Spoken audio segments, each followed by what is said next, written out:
Well, I recently made a short move from an apartment in Wenham where I had been living for 3 or 4 years, the kids and we moved to a place in South Hamilton. Now, if you know the distance between those, it's not very far, probably about 7 or 8 minutes by car. But because of where we moved, I have to take a different route on the way to work. So now I have to take 1A that goes through the center of Wenham, goes through North Beverly, I get on the highway, and I head down to Lexington. And as I'm driving down 1A, I always pass the Wenham Country Club. And in fact, when we were coming to church this morning, we passed the Wenham Country Club. And there are always people out there golfing, especially now that the weather has gotten better. And during the week when I'm going to work and I see people golfing, it's usually people of retirement age. I can tell they've got the time and they've finished with work, and so they're out there enjoying themselves. But sometimes on the weekend when I go by, I see younger people or people my age out there taking out their clubs, smiling, going out golfing, and it kind of makes me wonder. I'm like, boy, I wish I had the money to do that.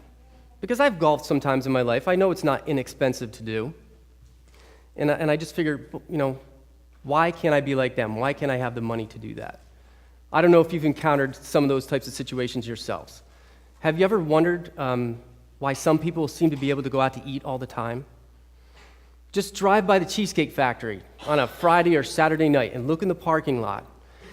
It's full, it's packed. I've been there probably twice in the past, 7 years, and I can just imagine people sitting at the booths and ordering their food and just enjoying themselves. And I don't think the Cheesecake Factory is inexpensive either, and I think, man, I wish I had the money to do that.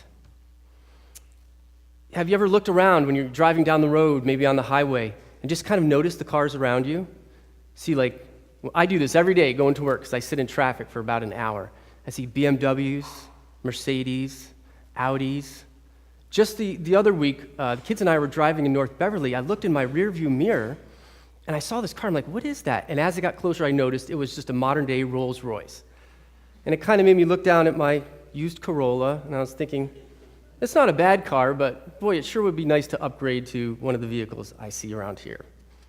I don't know, maybe there's some people here that have looked at their neighbors and seen them putting an addition on their house and thought, man, I wish I had the money to do that. Or maybe you've been talking to your friends at school, and their friends are talking about how they're going to take another trip to Europe this summer. Or they've been able to go purchase the latest fashions, and you've thought, I wish I could do that. Or some of you may be graduating from college, or maybe have recently, and you've talked to some of your friends, and you were ready to get a great job out of college, but maybe you had to take a job that kind of just paid the bills. But some of your friends were able to get those jobs maybe with a 6-figure income right out of school. And you kind of thought to yourself, man, why couldn't that be me? And I'm sure there's some people here that were ready to retire, had everything planned, but the way the economy's been going maybe in the past, 6 or 7 years or so, those plans kind of fell through. And because of the circumstances, you found yourself working just to support yourself from retirement age. But yet some of your friends or other people they were able to retire. And you thought, why didn't that work out for me? Why can't I be like that? I don't think it's easy when we go through life and we work hard, and it seems like other people are always doing better financially than we are doing ourselves. Because when people are doing well financially, it doesn't seem like they have problems, it doesn't seem like they have worries or stresses, and they just seem to really enjoy life. And I think sometimes we can wish, boy, I wish I was like that. So what are we supposed to think? How do we feel when others gain wealth and we don't? How do we respond in these situations? Do we just try to ignore it?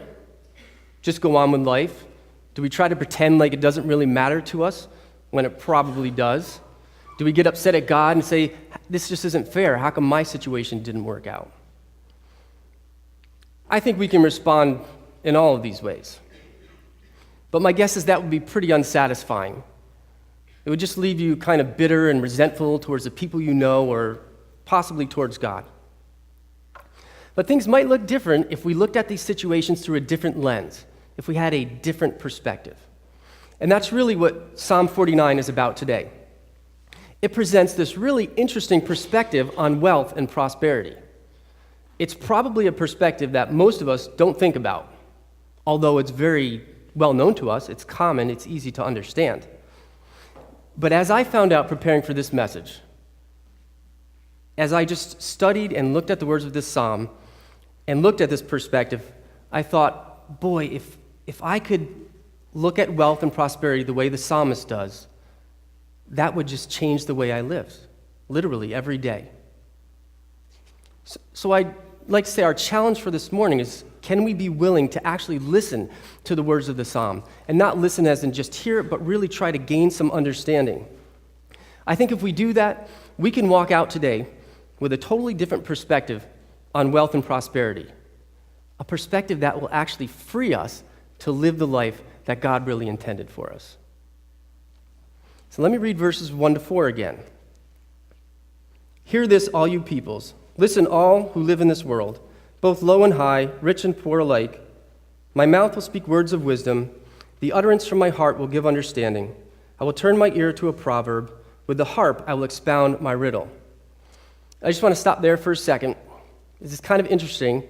The psalmist here is talking about words of wisdom, giving understanding, turning an ear to a proverb, expounding a riddle. This is something different that we're hearing from this psalm. Normally, I think when we think of psalms, we think about listening to words that express, our praise for God, or ways that we can thank God for the blessings in our life. Often we turn to the Psalms when times are difficult and we want to know, how do we express ourselves to God? How do we call out to Him for help? But this psalm is talking about wisdom. It's one of the wisdom psalms, and its purpose is to teach us something, which is also kind of interesting. Why use a psalm to teach? Psalms are poetic. They're made to be sung. He talks about expounding his riddle with a harp. So why use this type of poetic and lyrical, type of words to teach something? Well, I can just think about times, I've been in the car. Think about when you're flipping through the radio stations, and you go past a song maybe you heard growing up, and you quickly go back to the station and you can start singing along, even if you haven't heard the song for maybe 20, 30 years. Or maybe you're flipping through the stations and you go past a song you just recently heard in the last couple of weeks, but yet you can already start joining in on the song. You already know some of the words. And it's because it's been put to music. So if God has some wisdom to pass on to us, why not use the Psalms that are poetical and lyrical, put to music, because it would be easier to remember the teaching that's actually being given. Which also leads me to believe this must be something pretty important, if God really wants us to remember and understand this teaching. And it's important for everyone. The first verse does say, all you peoples, listen, all who live in this world. That's pretty much everyone. But the psalmist specifically talks about the low and the high. He talks about the rich and the poor. Now, if I were to ask you to raise your hands, and I'm not going to, but if I were to ask you to raise your hands if you thought you were rich, my guess is probably very few, if anybody, would raise their hands. And likewise, if I were to ask you to raise your hands if you thought you were poor, we might have a few people raise their hands, but I think most of us would put ourselves somewhere between rich and poor, somewhere in the middle.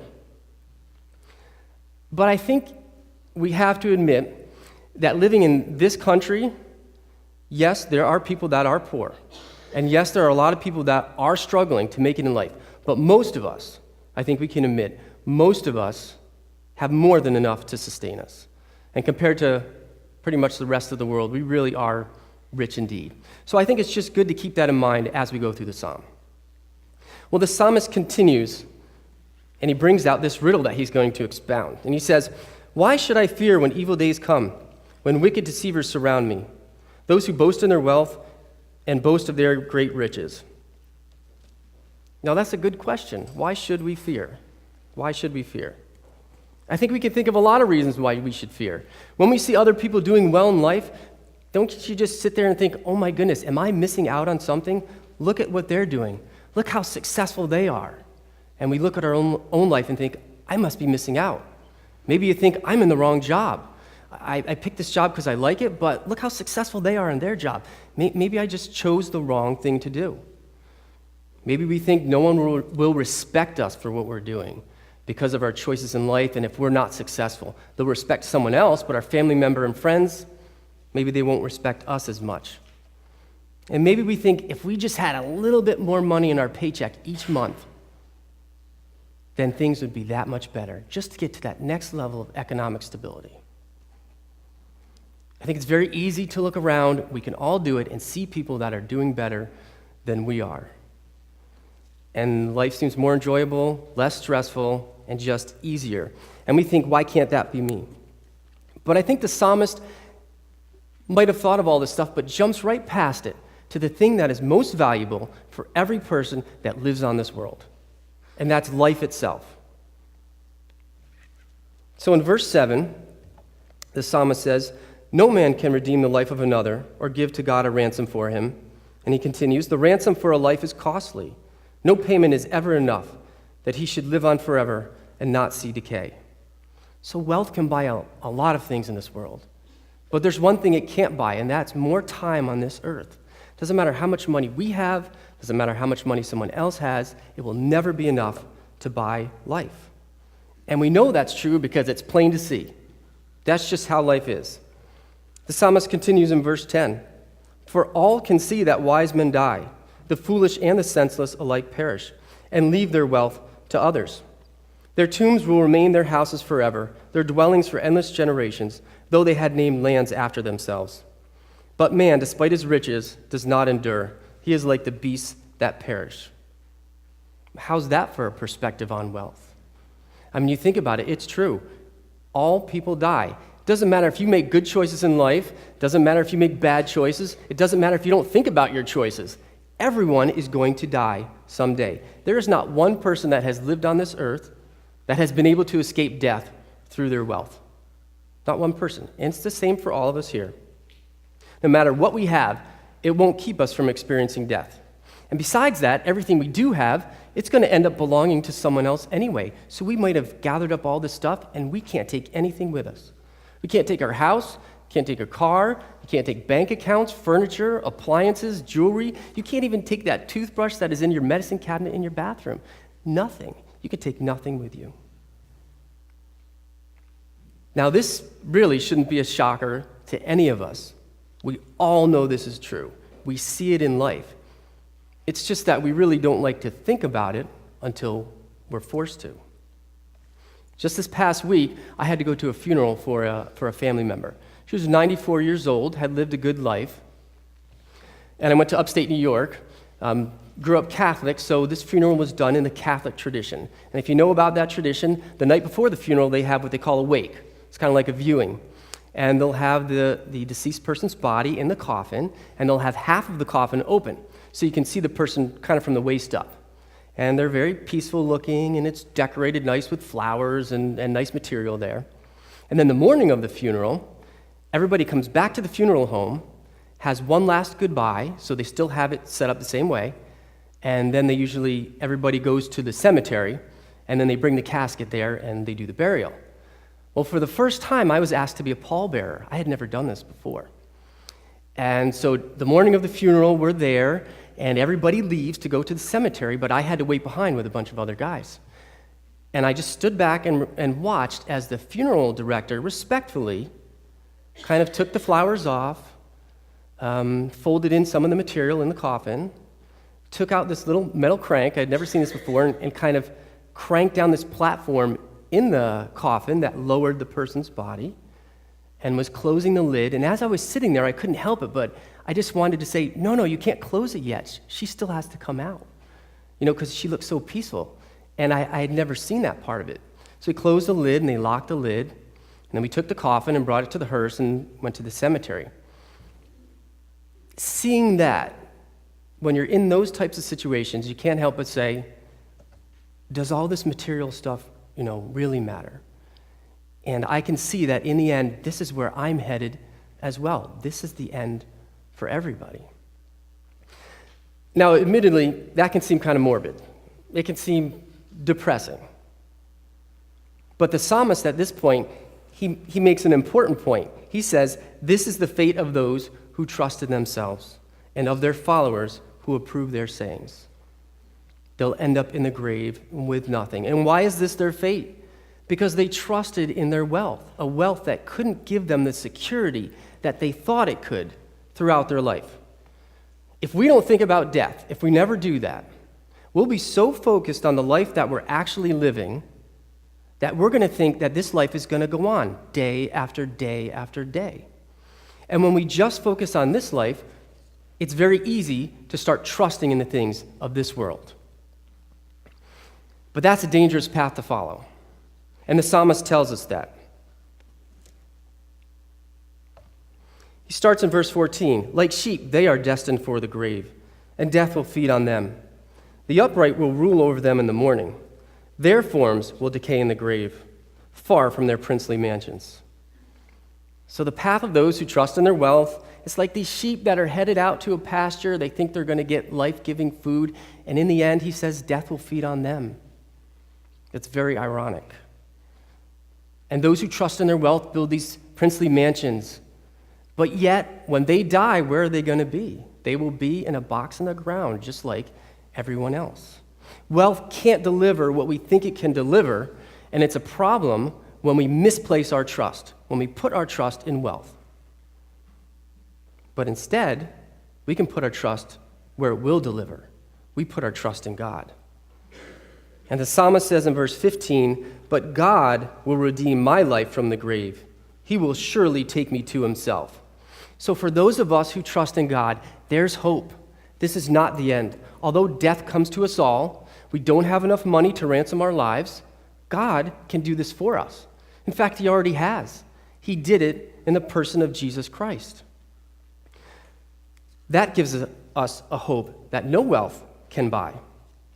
And it's this kind of perspective, knowing that wealth is temporary, knowing that we can't trust in it, we can't take anything with us, it makes all the difference because it can change the way that we respond to wealth in this life. The psalmist says in verse 16 and after, "Do not be overawed when a man grows rich, when the splendor of his house increases. For he will take nothing with him when he dies. His splendor will not descend with him.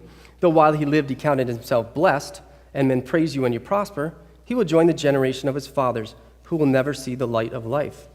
A man who has riches without understanding is like the beasts that perish." We're all going to experience death. We know we can't take anything with us. So when we trust in God instead of wealth, it frees us to live the life that God really intended for us. It frees us. The first thing it frees us from is from worrying about wealth when we see others doing well and maybe we're not doing as well. It frees us from that. We don't have to go after the same type of thing. We do not have to follow that path. So maybe I can't play golf like a lot of other people, but I can be happy that I can at least be active. Maybe I can't eat out all the time, but we can be grateful that we can go to the grocery store and buy food for our family. Maybe we don't have that expensive car, but boy, isn't it great to have a car at all that you can take to work to earn a living? And maybe we don't have that great job, but maybe you're doing something you really like, and who knows what will happen in the future. And maybe you couldn't retire, but if you're well enough to keep working and earn a living, that's something to be thankful for. I think it's good to be content with what we've been given, and when we're content, then we can be truly thankful for it at the same time. Now, I know there have to be people that are saying, well, what's wrong with gathering a bunch of temporary things because it makes life more enjoyable, this life. I know I can't keep it, but what's wrong with doing that? And I'm not saying that riches are good or bad. We all need money to buy clothes, to buy food, to have a house. So riches are not good or bad, but I think we have to be careful about the path that we start traveling down. We don't want to end up like those who trusted in their wealth. And there's probably people that say, well, that won't happen to me. I can just go after a little bit of wealth and I'll be fine. I can still trust in God. I just need to get to that next level of economic security. Everything will be fine for me. And maybe that's true for you. But I think for a lot of people, they would find themselves in a trap they couldn't get out of. Years ago, I was talking to this man. He had millions of dollars, literally millions. And I don't know how we got into this conversation about how much money is enough money. And so he asked me, how much money would be enough money for you? And I had been studying investments at the time, so I thought to myself, well, I had looked through this, and I figured out how much money I would need to invest to get tax-free benefits from it that would kind of replicate a good salary for a family. And so I thought to him, I told him, I said $1 million. If I had $1 million invested, I would make enough off of the investments that I could just live, tax-free. And he looked at me and said, that's not enough. I asked him, why? Why is $1 million not enough? And he said, because you will always want more. Now, this is a man that had millions, and he was speaking from his heart, whether he liked it or not, telling me the honest truth. No matter how much he had, he always wanted more. He had to have more security. He had to make sure that he kept his economic situation in life, kept the respect of others that he had gained through his wealth, and so it was never enough. So if you think you can go after temporary things for a while, still trust in God and not in your wealth, I would just say, can you ask yourself, can you be sure that you won't be like the person in this psalm who trusted in their wealth for security in the end? If we don't have an eternal perspective, that's a very easy thing to do. And I think that's a path that's just full of regrets. But the second thing that having a right perspective on wealth frees us from, or frees us to do, is to live a generous life. Not only not worry when others are doing well, but now we can be generous. So maybe if we have family or friends in need, we can help them. You don't have to worry maybe about getting the latest wireless device, and although they're fun to have, and instead maybe donate to a local food pantry. The offering that we take at church. Maybe instead of just throwing some money in every now and then, we can give a percentage of income. And maybe when we do get that chance to go out to eat, and that bill comes, and you think of the waitress and all the other people and the waiter that are going to, get some money off your tip, maybe we can be a little more generous in those situations. It frees us to live a more generous life. We don't have to hold on to our money so tight and our wealth. And instead, we can use it to store up treasures in heaven that will last. We trust in God. We don't have to be like people who want to build these princely mansions. Jesus himself told us, "Do not let your hearts be troubled. Trust in God. Trust also in me. In my Father's house are many rooms. If it were not so, I would have told you. I am going there to prepare a place for you. And if I go and prepare a place for you, I will come back and take you to be with me, that you also may be where I am. You know the way to the place where I am going." For those of us that trust in God, we already have this hope that God has already prepared a place for us that's better than anything we could build on this earth.